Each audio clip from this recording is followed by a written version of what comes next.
नमस्कार। आज हम एक ऐसे शख्स की दुनिया में गहराई से उतर रहे हैं जिसने भारत में ऑनलाइन हंसी मजाक, बातचीत और अपनी बात कहने के तरीके को ही बदल दिया। हाँ, बिल्कुल। ये कहानी सिर्फ एक और यूट्यूबर की नहीं है। ये कहानी है कैरी मिनाटी मतलब अजय नागर की। हुँ। हमारे पास जो जानकारी है उसे अगर हम जोड़कर देखें तो एक तस्वीर सी उभरती है। फरीदाबाद का एक लड़का अपने कमरे से अपने रोस्ट वीडियोस के जरिए कैसे मतलब देखते देखते एक वायरल सेंसेशन बन गया। हाँ, और ये बहुत तेज़ी से हुआ। बिल्कुल। लेकिन ये सिर्फ मनोरंजन की कहानी नहीं लगती। इसमें एक किस्म की बगावत की गूंज भी है ना? खासकर उस दौर के युवाओं के लिए। सही बात है, एक तरह का कनेक्शन था। तो आज हम इसी सफर की परतें खोलने की कोशिश करेंगे। वो शुरुआती संघर्ष, वो विस्फोटक विवाद जिसने सचमुच इंटरनेट हिला दिया था, और वो सांस्कृतिक छाप जो कैरी मिनाटी ने छोड़ी। हाँ, ये समझना दिलचस्प होगा। चलिए, तो पड़ताल शुरू करते हैं। आखिर कैसे एक आवाज इतनी इतनी बुलंद हो गई? हुँ, तो कहानी की शुरुआत होती है करीब 2014 में। हुँ, फरीदाबाद में एक किशोर है, अजय नागर। जी। हाथ में एक शायद बहुत महंगा ना हो वैसा माइक, और आंखों में लोगों को हंसाने का सपना। हाँ, एक पैशन।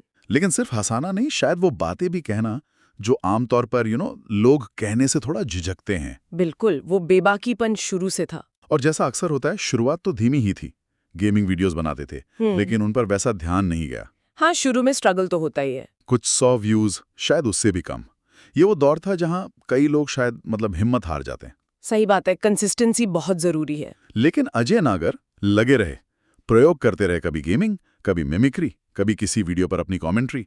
वो लगातार अपनी आवाज, अपना स्टाइल वो ढूंढ रहे थे। हाँ, वो एक्सपेरिमेंटेशन का फेज़ था। और फिर वो मोड़ आया जिसने सब कुछ बदल दिया, कैरी मिनाटी के रोस्ट्स। हाँ, ये गेम चेंजर था। ये कुछ अलग था। इसमें हरियाणा की बोली का वो बेपाक अंदाज था, वीडियोस को एडिट करने का एक सिनेमैटिक नाटकीय तरीका, और सबसे बढ़कर एक निडर बिंदास ऊर्जा थी जो स्क्रीन से बाहर छलकती थी। बिल्कुल, वो एडिटिंग स्टाइल भी काफ़ी यूनिक था उस समय के लिए। हाँ, उस समय की यूट्यूब कंटेंट से काफी हटके। एकदम ताज़ा। और यहीं पर बात दिलचस्प हो जाती है। ये सिर्फ मजेदार वीडियोस नहीं थे, अच्छा। ये उस वक्त के नौजवानों की जुबान थी, थोड़ी कच्ची, बिना किसी लाग लपेट के, पूरी ईमानदारी से निकली हुई। इसमें कोई बनावटीपन नहीं था। जो दिल में था वो स्क्रीन पर था। शायद यही वजह है कि ये इतनी गहराई से जुड़ गया। लोग इससे खुद को जोड़ पाए, क्योंकि ये उनकी अपनी आपसी बातचीत जैसा लगता था। दोस्तों के बीच होने वाली नोक-जोक, मजाक, थोड़ी छेड़छाड़। मतलब ये सिर्फ कंटेंट नहीं था, ये एक तरह का आईना बन गया था उनके लिए। बिल्कुल। ये उस ऑनलाइन दुनिया में अभिव्यक्ति का एक तरह का अनकहा विद्रोह बन गया, जहां लोग अब सिर्फ अच्छी और सभ्य बातें नहीं करना चाहते थे। हाँ, मतलब जो सच है, जैसा है वैसा बोलना चाहते थे। एग्जैक्टली। खुलकर बेबाक तरीके से अपनी राय रखना चाहते थे, भले ही वो थोड़ी तीखी या विवादास्पद क्यों न लगे। कैरी मिनाटी सिर्फ एक कंटेंट क्रिएटर नहीं रह गया था, वो इस नई पीढ़ी की आवाज का, इस नए अंदाज का प्रतीक बन गया। सही कहा। देखते देखते वो एक व्यक्ति से बढ़कर एक फिनोमेना, एक तरह का ऑनलाइन आंदोलन सा बन गया। और इस कनेक्शन की ताकत का अंदाजा तो 2020 में लगा, जब वो मशहूर वीडियो आया, यूट्यूब बनाम टिकटॉक, द एंड। ओह हाँ, वो तो क्या इवेंट था। वो सिर्फ एक वीडियो नहीं था, वो इंटरनेट पर आया एक तूफान था। सही में कुछ ही घंटों में 7 करोड़ यानी 70 मिलियन व्यूज। अनबिलीवेबल नंबर्स थे वो। ऐसा जुड़ाव, ऐसी वायरल स्पीड शायद ही यूट्यूब इंडिया ने पहले देखी हो। उसने जैसे प्लेटफॉर्म के एल्गोरिदम को ही हिलाकर रख दिया था। हर जगह उसी की बात हो रही थी। हर सोशल मीडिया फीड, हर बातचीत में बस वही छाया हुआ था। लेकिन जितनी तेजी से ये ऊपर गया, उतनी ही नाटकीयता से एक मोड़ आया। हाँ, वो ड्रॉप। जिस वीडियो ने सारे रिकॉर्ड तोड़े, उसे यूट्यूब ने सामुदायिक दिशा निर्देशों के उल्लंघन का हवाला देकर हटा दिया। ये बहुत शॉकिंग था सबके लिए। बिल्कुल। ये एक झटके जैसा था, ना सिर्फ कैरी और उनके फैंस के लिए, बल्कि पूरी ऑनलाइन कम्युनिटी के लिए। किसी को समझ नहीं आ रहा था कि आखिर ऐसा क्या हुआ, क्या गाइडलाइन वायलेट हुई। क्लैरिटी नहीं थी। हाँ, इसके बाद जो प्रतिक्रिया हुई वो भी अभूतपूर्व थी। लोगों का गुस्सा सोशल मीडिया पर जैसे फाट पड़ा। वो hashtag hashtag justice for carry पूरे भारत में ट्रेंड करने लगा। और ये सिर्फ ऑनलाइन दुनिया तक सीमित नहीं रहा। नहीं, बिल्कुल नहीं। शायद पहली बार ऐसा हुआ कि मुख्यधारा की मीडिया, अखबार, न्यूज चैनल्स एक यूट्यूबर और उसके हटाए गए वीडियो पर इस तरह बात कर रही थी। हाँ, जैसे कोई नेशनल इशू हो। बिल्कुल, जैसे वो कोई राष्ट्रीय मुद्दा हो, कोई बड़ी सेलिब्रिटी से जुड़ा मामला हो। इसका महत्व सिर्फ एक वीडियो के हटाए जाने से कहीं ज्यादा गहरा था। ये अचानक से ऑनलाइन अभिव्यक्ति की स्वतंत्रता का, फ्री स्पीच का एक बड़ा प्रतीक बन गया। सही कहा। बहस ये छिड़ गई कि ऑनलाइन प्लेटफॉर्म्स पर क्या कहने की कितनी आज़ादी होनी चाहिए, सीमाएं कहाँ खींची जानी चाहिए। और ये सीमाएं कौन तय करेगा? हाँ बिल्कुल, क्या प्लेटफॉर्म की नीतियां पारदर्शी हैं?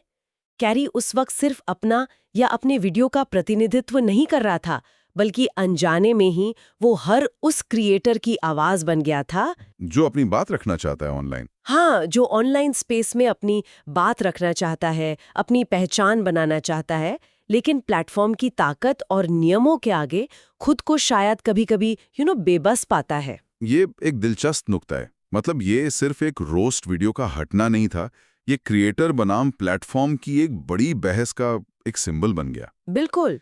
लेकिन इस पूरे हंगामे और #Justice for Carrie ट्रेंड के बीच एक पहलू शायद थोड़ा पीछे छूट गया।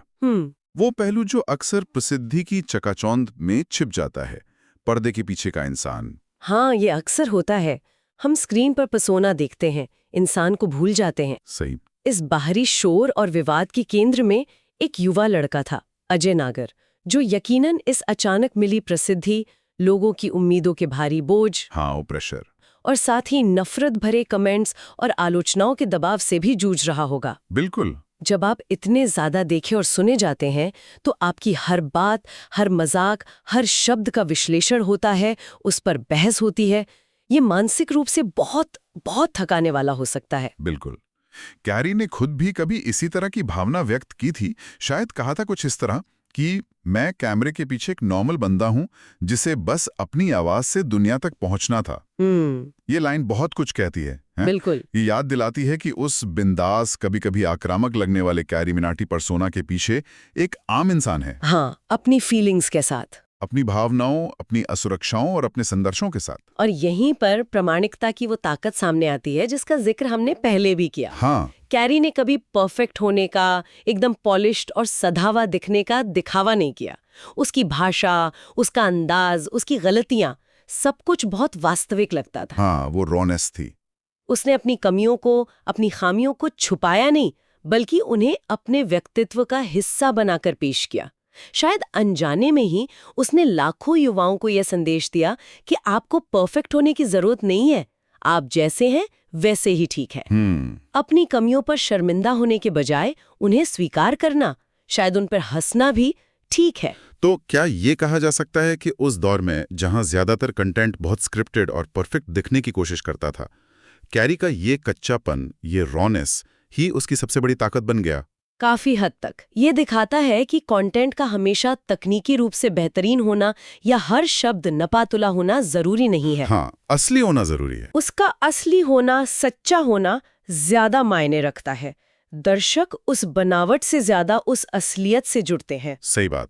लेकिन ये प्रामाणिकता एक दो-धारी तलवार भी है। जहां एक तरफ ये गहरा कनेक्शन बनाती है, वहीं दूसरी तरफ ये आपको और ज्यादा आलोचना और व्यक्तिगत हमलों के लिए भी खोल देती है। अच्छा, क्यों?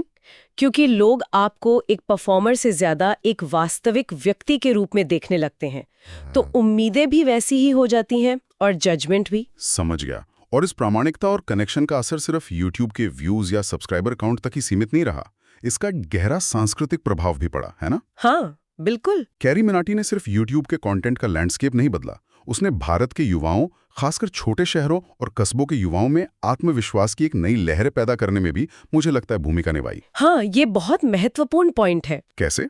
क्या आप इसे थोड़ा और विस्तार से बता सकती हैं? देखिए, उसने दिखा रहा कि अपनी बात कहने के लिए, अपनी पहचान बनाने के लिए आपको किसी बड़े शहर में होने, महंगे तामझाम या किसी गॉडफादर की जरूरत नहीं है। एक छोटा कमरा, एक साधारण सा माइक, इंटरनेट कनेक्शन और एक आइडिया, अगर आपकी बातों में दम है, आपकी आवाज में ईमानदारी है, में ये काफी है। बिल्कुल। उसने लाखों युवाओं को ये यकीन दिलाया कि वो भी अपनी कहानी कह सकते हैं, अपना कंटेंट बना सकते हैं, अपनी जगह बना सकते हैं। जैसे कि एक एम्पावरमेंट हुई। हाँ, ये एक तरह से डेमोक्रेटाइजेशन ऑफ क्रिएशन का उदाहरण था, जहां टैलेंट और आवाज मायने रखती थी, न कि आपके संसाधन या बैकग्राउंड। ये बहुत महत्वपूर्ण बात है। उसने जैसे एक दरवाजा खोल दिया उन लोगों के लिए जो शायद पहले सोचते थे कि अरे ये सब तो बड़े शहरों के लोगों के लिए, हमारे बस की बात नहीं है। एग्जैक्टली। उसने दिखाया कि कहीं से भी शुरुआत करके अपने दम पर एक बड़ा मुकाम हासिल किया जा सकता है। हाँ, और उसकी कहानी से एक और सबक मिलता है जो शायद उसकी हास्य शैली से भी जुड़ा है। दुनिया की विसंगतियों पर हंसो, सिस्टम पर कटाक्ष करो, लेकिन इस प्रक्रिया में सीखना और विकसित होना कभी बंद मत करो। मतलब ह्यूमर के साथ ग्रोथ भी। हाँ, क्योंकि ऑनलाइन दुनिया में शोहरत बहुत तेजी से आती जाती है। आज जो ट्रेंड में है, कल वो पुराना हो जाता है। सही बात, ट्रेंड्स बदलते रहते हैं। लेकिन जो चीज टिकती है वो है आपकी अपनी आवाज, आपकी असली प्रामाणिक आवाज। वही आपकी पहचान बनती है, वही आपकी लेगेसी या विरासत छोड़ जाती है। तो क्या आपको लगता है कि कैरी की असली विरासत सिर्फ उसके रोस्ट वीडियोस या वो करोड़ों व्यूज के आंकड़े नहीं है, उससे ज्यादा कुछ है? मेरे विचार में उसकी असली विरासत शायद वो चिंगारी है जो उसने कई युवाओं में जलाई। उसने सिर्फ लोगों या चीजों को रोस्ट नहीं किया, उसने लोगों को हंसाया, सोचने पर मजबूर किया और शायद सबसे महत्वपूर्ण, उन्हें अपनी आवाज उठाने, अपनी बात बिना डरे कहने के लिए प्रेरित किया। एक तरह से हिम्मत दी। हाँ, हिम्मत दी। उसने दिखाया कि आप अलग हो सकते हैं, आपकी राय अलग हो सकती है और ये ठीक है, इसमें कुछ गलत नहीं है। ये प्रेरणा शायद उसकी मिलियन व्यूज से कहीं ज्यादा कीमती है। बिल्कुल। तो आज हमने कैरी मिनाटी यानी अजय नागर के सफर को काफी बारीकी से खंगालने की कोशिश की। कैसे फरीदाबाद के एक कमरे से शुरू हुई कहानी एक राष्ट्रीय स्तर की ऑनलाइन सनसनी बन गई। एक कमाल का सफर। हमने उसकी उस बेबाक प्रामाणिक आवाज की ताकत को समझने की कोशिश की जिसने लाखों युवाओं को जोड़ा। हमने उस बड़े विवाद यूट्यूब बनाम टिकटॉक और उसके नतीजों पर भी नजर डाली जिसने ऑनलाइन अभिव्यक्ति की आज़ादी पर एक बड़ी बहस छेड़ दी जी। और अंत में हमने उसके गहरे सांस्कृतिक प्रभाव को समझने का प्रयास किया कि कैसे उसने सिर्फ कंटेंट नहीं बदला बल्कि शायद एक पूरी पीढ़ी के आत्मविश्वास को भी छुआ, उसे प्रभावित किया। इस पूरी बातचीत से एक बड़ा सवाल उभरता है जिस पर शायद हम सबको सोचना चाहिए। हाँ, जरूर। ये कहानी दिखाती है कि कैसे ऑनलाइन कंटेंट, चाहे वो रोस्टिंग जैसा विवादास्पद और तीखा रूप ही क्यों ना हो, हमारे समाज में अभिव्यक्ति, प्रामाणिकता और यहाँ तक कि पीढ़ियों के बीच के तनाव पर चल रही सांस्कृतिक बातचीत को न सिर्फ आईना दिखा सकता है बल्कि उसे शेप भी दे सकता है। हाँ बिल्कुल, उसे एक नई दिशा भी दे सकता है। ये विचार करने वाली बात है कि आज के डिजिटल युग में टेक्नोलॉजी द्वारा सशक्त की गई एक अकेली, थोड़ी अपरंपरागत आवाज भी कैसे एक पूरी पीढ़ी की उम्मीदों, उनकी हताशाओं और उनकी पहचान की तलाश का प्रतीक बन सकती है। बहुत गहरा सवाल है। ये सवाल हमें सोचने पर मजबूर करता है कि एक व्यक्ति की आवाज का, खासकर जब वो लाखों तक पहुंच सकती हो, असल में कितना बड़ा असर और कितनी बड़ी जिम्मेदारी होती है। बिल्कुल। और इसी विचार के साथ हम आज की बातचीत समाप्त करते हैं।